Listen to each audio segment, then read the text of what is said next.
всичко се обърка. Нищо не стана така, както си го мислех. Обаче, не мога да повярвам, че на тия години с този начин на живота, както и те, от няколко дни се чувствам отвратително, с болки, дискомфорти, обаче има едно нещо, което се казва дисциплина. И това е нещото, което ме бута напред. В момента часа е 7:30 вечерта.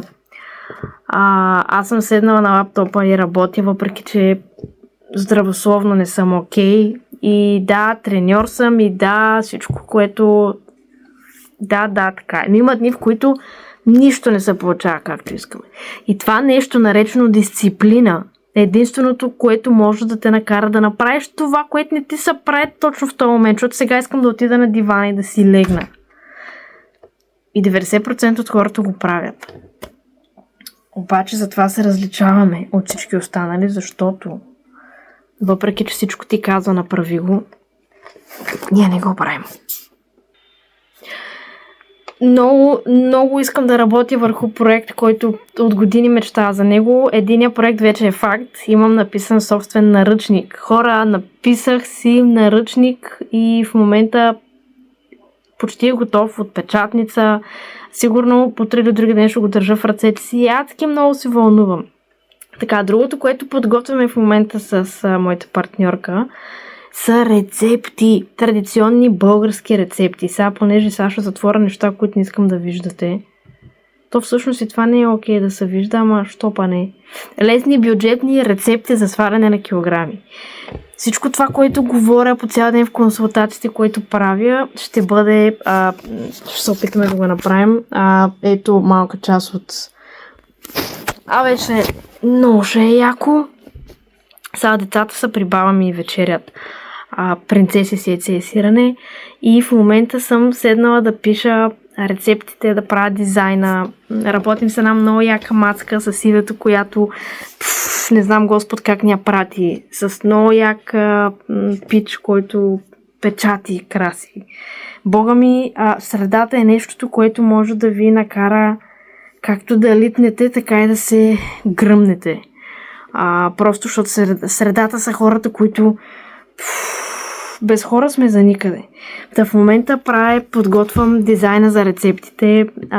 Идеята ми е да ги направим 30 рецепти, да са 30 закуски, 30 обяда, 30 вечери, да има трикове, допълнителни насоки, кое как да бъде приготвено, да са ефтини, да са традиционни, да са български, да са неща, които всяко едно семейство обича, защото да сваляш килограми не е толкова трудно, колкото повечето хора си мислите.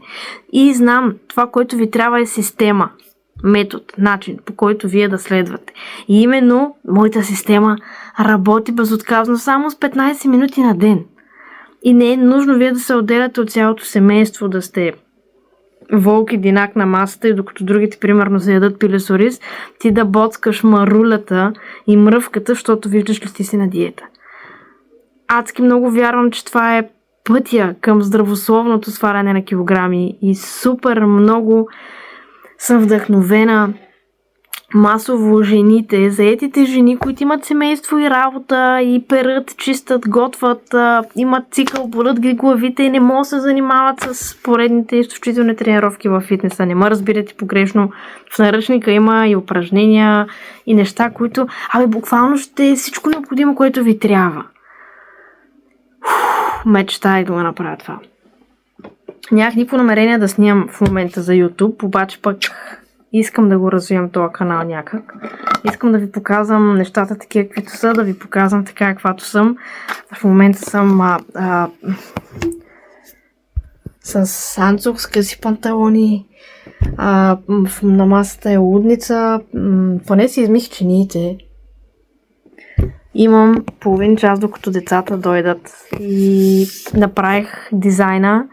Сега предстоите първо да го одобряваме, да видим кое, къде, как и колко пари ще излезне, защото ние нямаме пари, буквално стартираме зеро, от нулата стартираме и е голямо предизвикателство. Буквално всеки един лев, с който можем да спестиме, за да го направим това нещо, съм убедена, че ще се заслужава и само след 6 месеца нещата ще изглеждат по коренно различен начин. Запотих се. Помежду другото ще ви разкажа здравословно какво се случва с мен, защото за мен е много интересно това нещо, което се случва и аз нямам обяснение. Въпреки, че цял живот живея здравословно и така нататък.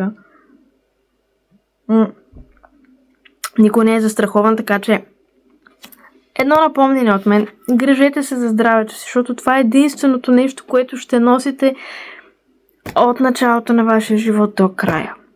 Няма значение какви коли имаш, какви телефони, какви пари, колко деца, мъже, жени. Има значение само единствено това дали си здрав. Защото съгласете се с мен, ако имаме супер много пари и ако не сме здрави, какво ще ги правим тия пари? Толкова много неща искам да ви кажа. Ама дайте ми някаква обратна връзка.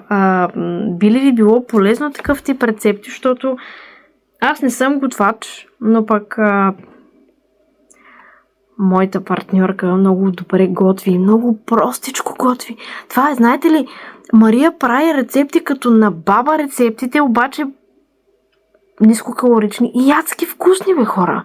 Аз си облизвам пръстите. Аз обичам простите неща. Пилешка супа, пиле с ориз, мусака, таратор. То не е нужно да е нещо сложно, за да стане. Да. Днеска в Пепко ходих, имаше намаление, взех малките играчки. Това е съвсем друга тема. Но това нещо ми гарантира спокойствието, защото да си майка, да си гледаш децата сама, изисквам да си много креативен. Да. Първият лист, който направих е... сега ще ви издам малко. Само тук за моите в YouTube. Сега ще ви издам малко. Омлет с извара и домат. Като омлет с извара мога да го сменим с котич сирене, защото ми е любимо. Нали? Омлет с котич и домат. Класика с няколко маслинки отстрани. И цялото това нещо има около 300-350 калории, което е супер. За обяд ще си хапнем пилешко. Даже тук съм описала и колко калории има. Бих ви показала и дизайна, ама искам първо да стане факти тогава. И боб чорба. Бобец. Един много вкусен бобец с една салатка отстрани и с една плочка сиренце. Боб с сирене е класиката. Мамо! И с една препечена филийка. Майко мила. Петрола много хубаво готви и Саша. Идеята ми е да има и видео рецепти към това нещо. Много ще се готви и много ще се яде. Майко мила. Да, едно простичко меню, което е пригодено за цялото семейство. Вълнувам се. Това е нещо, което много време искам. Добре. За сега толкова от мене. След малко мога да се включа пак сигурно, докато сгъвам дрехите и децата вече са тук, защото искам да видите в каква е лудница, защото вие всички търсим перфектния момент да сваляме килограми, перфектния момент да работим, да започнем бизнес, да направим нещо. Няма перфектен момент, хора. И колкото аз самата трудно го осъзнавам, колкото по-бързо осъзнаем, че няма перфектен момент, толкова по-добре за нас. Защото сега, след малко като дойдат човечетата, те първа трябва да сгъваме дрехи и да гладим. Не срам, ще ви покажа какво толкова. Тази купчена тук трябва да се сгъне, она там трябва да се изглади. И цялото това нещо трябва да стане, докато те крещат, безнеят. Мама мия. Сега отивам да довърша поне още един лист, защото имам буквално 7 минутки. Ще видим докъде ще снимам тази вечер. Време е да сгъваме малко дрехи и тук до пътеката. Това да си купа пътека беше едно от най-смислените решения, които съм взимала. Така че ако се чудите дали си вземете пътека за вкъщи, направете го, защото зимата е перфектният момент, в който няма да се чудите дали е топло, студено, вали дъжд, има сняг, вятър, аз нямам време да изляза, по пижама съм, не съм се гримирала. Ставаш, оправяш се и се качваш на пътеката да си изпиеш кафето. Това е перфектният вариант. На изплащане взимате най-евтиния вариант. 400-500 лева. Има варианти. Може да се снабдите.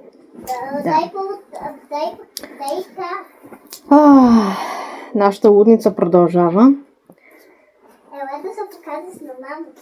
Децата сега са... Мам, Ники! Мамо, Ники, с 1, 2, 3. Да. 3 фибитки. Хайде, четете книжка да лягаме. Не сега. Не сега. Време е за лягане, ама познайте дали искат да лягат. Мама, Да, хора, имаш и зареха. живота на майката с деца не е това, което хората си мислят, Аз съм както. А какво когато искаш да правиш нещо. Но пък, да, вечеряхме. Сега в момента сгъваме малко дрехи да стане време за лягане. И децата лягат, след което моята рутина е утре да стана в 6:30, 30 минути преди децата, за да имам време за себе си. И в момента адски много ми се занимава с продуктите, които искам да създавам. Но процесът е много тегъв и ангажиращ. Не е това, което си мислех аз самата. Интересно ми е, любопитно ми е. Сама си създавам някакви неща интересни. Та ще ги държа в течение, де. Аз съм господата, къде отиваш? Аз съм господата. Вашите деца крещат ли вечер, когато трябва да си лягат? Изпадат ли в някакви превъзбудени състояния? Защото аз, когато трябва да ги слагам да лягат вечер, те тогава са искащи да си играят. Има си панталон. Ама що няма си панталон? Така. Това кратко видео включване от мене днеска, защото бях решила, че ще кача видео за YouTube и просто трябваше да снимам нещо да го кача, защото трябва. И защото искам да го развивам този канал.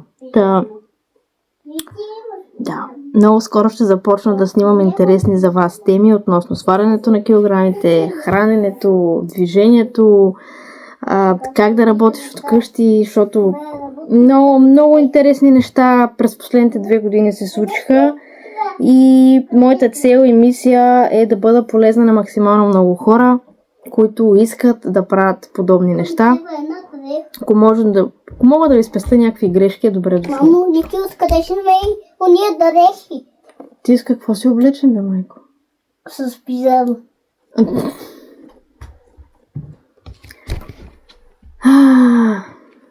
Да, това е за сега от нас. Ако имате въпроси, може да коментирате относно рецептите, които ще правим. Може да споделите какво би ви било интересно, от какво имате нужда, къде ви е трудно, защото много малко хора споделят къде е трудно и такива хора като нас могат да ви улеснат процеса, пътя. И на мен лично ми е писнало от бруталните сложни рецепти, които заетите жени и майки с деца няма как да сътворят.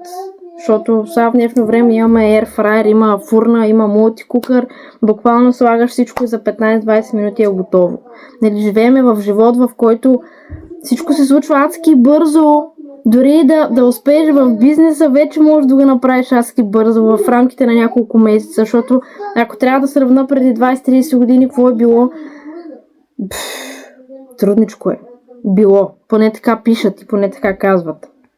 Докато сега човек, ако иска, има желанието и действа всеки ден и работи по 8 часа върху това, което иска, няма шанс да не успее.